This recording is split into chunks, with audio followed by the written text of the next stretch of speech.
From the north side of the San Francisco Bay to Singapore, welcome to UrbanEx Real Talk Fitness Radio with your host, business owner, lecturer, author, master trainer, Tiaja. With over 30 years of experience in the health and fitness industry, he will challenge the fitness between your ears.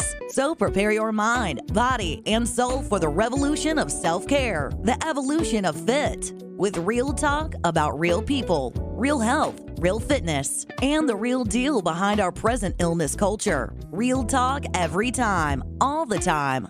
Get weekly insights on how to shift your thinking, emoting, eating, training, hydrating, goal setting, and resting for you, the everyday athlete. You can cheat your fitness, but you can't steal your health flow. It's Tuesday, 9 a.m. Let's flow.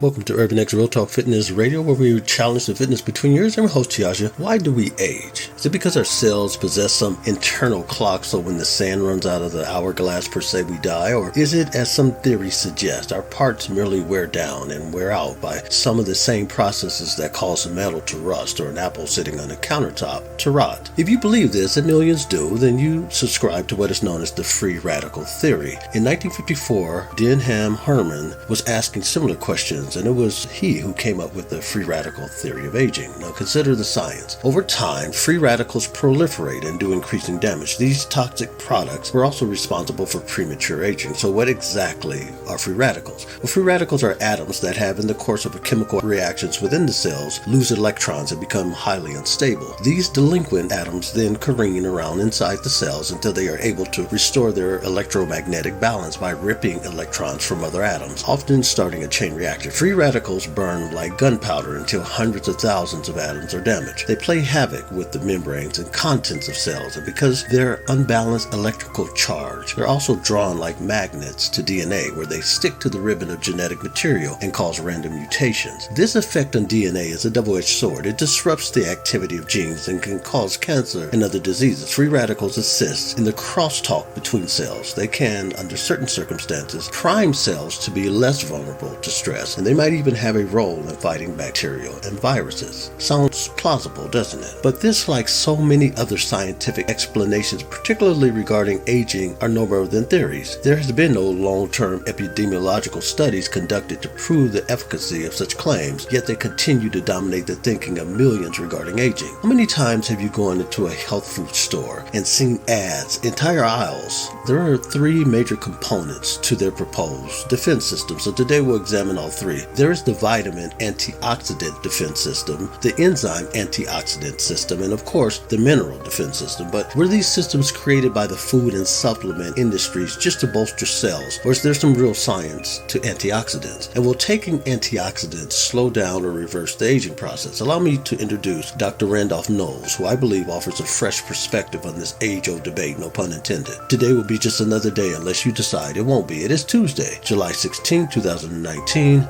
Let's flow.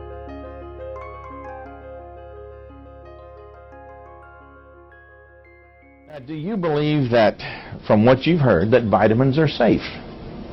You believe they're safe?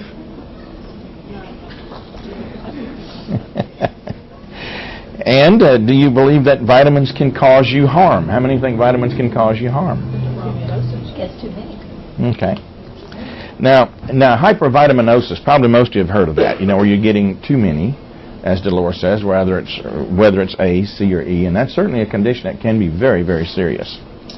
But we're going to talk today about primarily the amounts that you get from routine taking of vitamins, that you would go over to Walmart's and buy you a bottle off, and here's the recommended dosage. Now, have you heard of antioxidants in the news? Any? Oh, yeah. Okay. All right, and do you believe that these antioxidants that you've heard about on the news are good for you? Okay. Have you heard of free radicals? Okay. Everybody has. I see some of my wife, some of Robin's ladies' magazines there, and boy, the free radicals. These antioxidants, they assure you that you're not going to have wrinkles, you're going to be beautiful and live a healthy life forever. That may not be the case. And of these free radicals that you've heard about, in that context that you've heard of them, do you think that these free radicals are harmful or can hurt you? All right. Robin, would you pass out those little handouts we brought?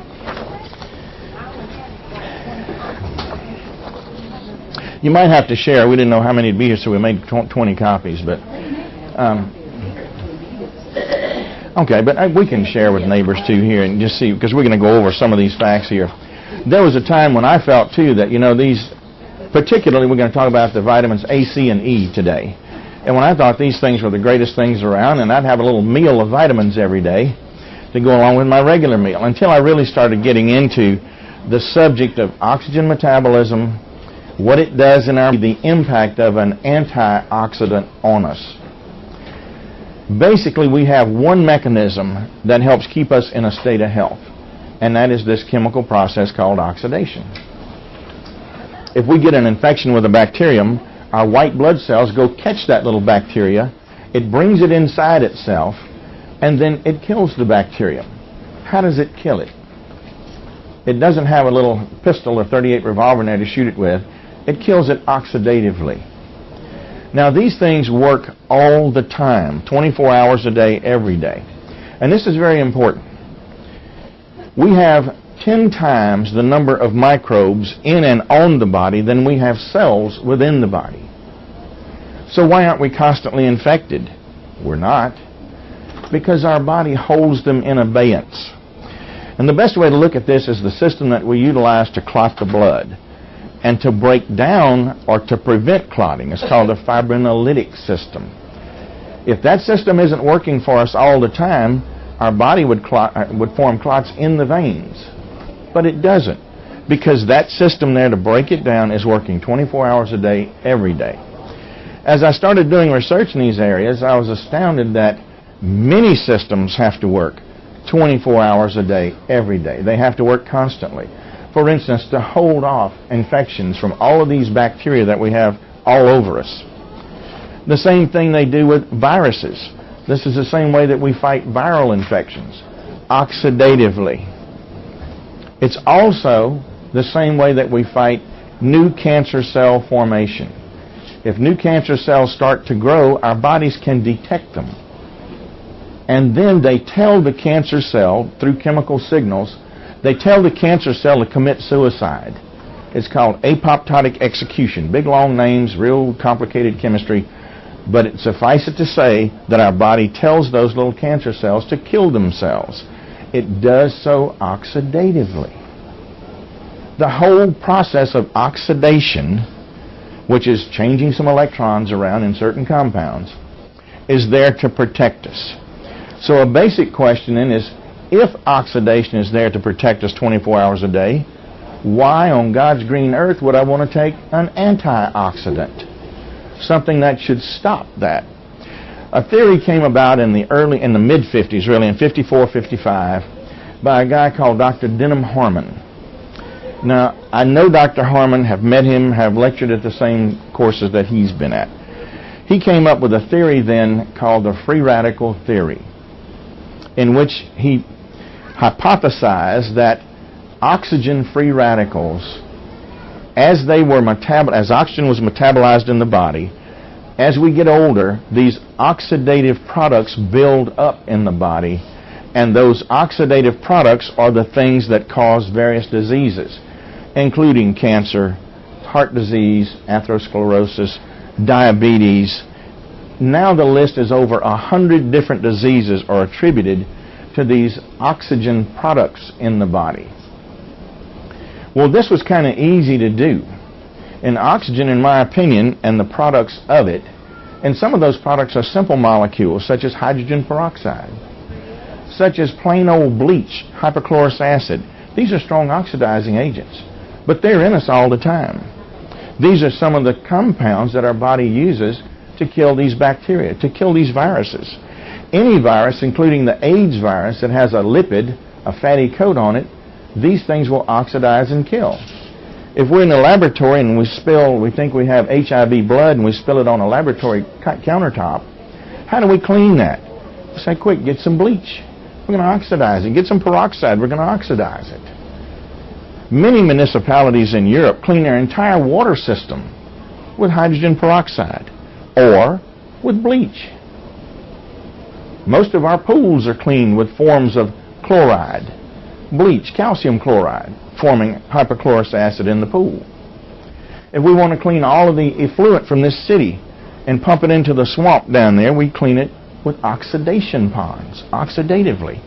The same way we kill and control bacteria outside the body is the same way chemically we do it inside the body. And not even doctors are aware of this. They haven't had a chance to study it. But this is the basis of this whole approach on vitamins. Now, I disagree with Dr. Harmon completely in his free radical theory. In fact, I believe oxygen is our greatest ally. It is so incredibly important that within even a matter of seconds of deprivation, being deprived of oxygen, brain cells will start to die. In a matter of seconds, let alone the whole body can have irreversible damage in minutes without oxygen. And although we don't realize it, it happens for us passively from the moment of our first breath or even being supplied through the mother's blood supply that oxygen's there. Without it, we cease to exist. So I usually tell those scientists or doctors in attendance that if they doubt the importance of oxygen, just hold your breath for 5 minutes and then we'll talk about it. I haven't had one take me up on that yet. Why? It's supposed to be so bad. It's supposed to be causing all these diseases. No, it isn't. In fact, it's the method that we use to keep these diseases away.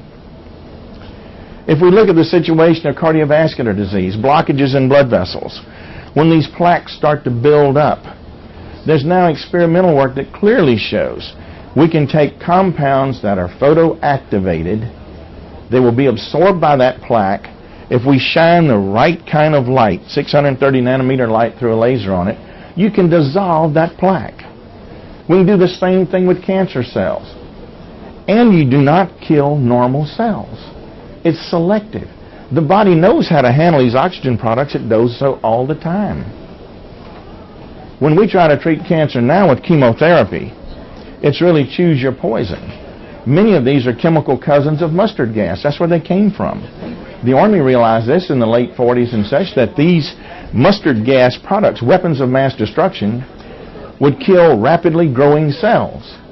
So what they did was, unfortunately for the first gentleman they tried it on, he didn't make it. It was too strong. Today we use maximally tolerated dose. That's easy to figure out. Maximally tolerated dose. If you give any more, you kill the patient. But we now know, too, that from the combinations of chemotherapy and irradiation, that in the process of trying to kill the cancer cells, we have killed the patient. There's no selectivity to it. Many times chemotherapy and irradiation are just about as bad as the disease itself. And unfortunately, we've all had family members likely who have had this. And we see the terrible times that they go through. We've got to have better answers. And I think that a lot of this research work that I'm doing now with this oxidative capacity of the body is going to lead to those better answers, where we can selectively kill not only the cancer cell itself, but we can kill any metastatic lesions in the body if we raise the oxidative capacity of the body high enough. I well envision a time with heart disease where if we have a blockage, we can put a catheter in just proximal to that blockage, infuse these simple compounds such as hydrogen peroxide and bleach, hypochlorous acid, which together form a magical compound called excited singlet oxygen. It will dissolve the plaque in situ. You could remove the catheter, no stent, no surgery, and go on your way. That's what we're headed for. But it's extremely difficult to get there. I'm sounding like one voice crying in the distance now, because everyone's been taught and has accepted that the free radicals are bad, the antioxidants are good.